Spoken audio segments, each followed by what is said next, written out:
근데 이거는 하지 마세요. 부스터 플러스 이거는 안 돼요. 이거는 안 돼요.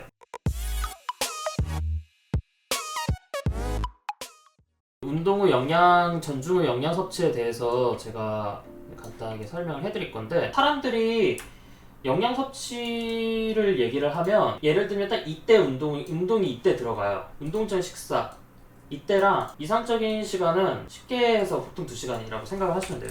물론 내가 지방 섭취를 많이 한다 그랬을 때는 더 시간이 길어지겠죠. 운동 전에 하는 식사 같은 경우에는 지방 함량이 적은, 탄수화물이 많은, 그 다음에 단백질 같은 경우에는 솔직히 그렇게까지 많진 않아도 돼. 그래서 운동 전 식사 같은 경우에는 제일 중요한 게 탄수화물 섭취예요. 이제 묻는 분들이 있어요. 요 2시간 사이 안에 뭔가 먹어도 되느냐. 운동이라든지 퍼포먼스에 지장을 줄 수가 있어요. 특히 단백질이랑 지방 같은 경우에는 저는 개인적으로 추천을 하지는 않아요. 어떻게 보면 운동의 퍼포먼스에 가장 영향을 줄 수 있는 영양소가 탄수화물이 된단 말이에요. 사람들이 물어요. 탄수화물 같은 경우에 그러면 좀 먹어주면 더 좋지 않을까. 근데 정확하게 말해서 이거는 사람마다 좀 케이스 바이 케이스예요. 이게 무슨 말이냐면, 부스터를 안 먹는다는 가정하에 내가 이때 운동할 때 좀 에너지원을 공급을 해주려고, 그러니까 아침에 일어나서 뭔가 먹고 운동을 가려고 해. 그래야지 운동할 때 좀 더 파이팅이 넘치니까. 요게 가장 문제점이 되는 게, 그러니까 사람마다 좀 달라요. 내가 이거를 소화를 할 수 있느냐 없느냐에 따라서도 많이 다르거든요.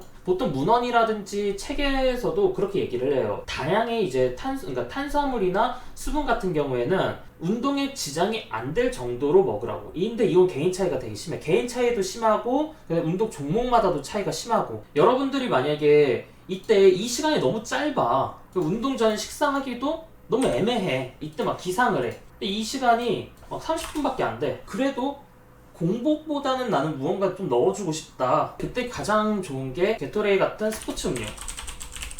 이런 애들이 좀 도움이 될 수가 있겠죠. 그러면서 동시에 운동 중간에도 넣어주면 좋겠죠. 그러니까 스포츠 음료의 장점은 내가 운동할 때 에너지원을 직접적으로 공급해줄 수 있다는 가장 큰 장점이 있어요. 굉장히 긍정적이야. 퍼포먼스 측면에서 봤을 때 뭐 BCAA가 운동 중에 에너지원으로 쓰인다 뭐 그렇게 얘기를 하는데 급이 달라요. 급이. 그러니까 거의 그 정도 수준이에요.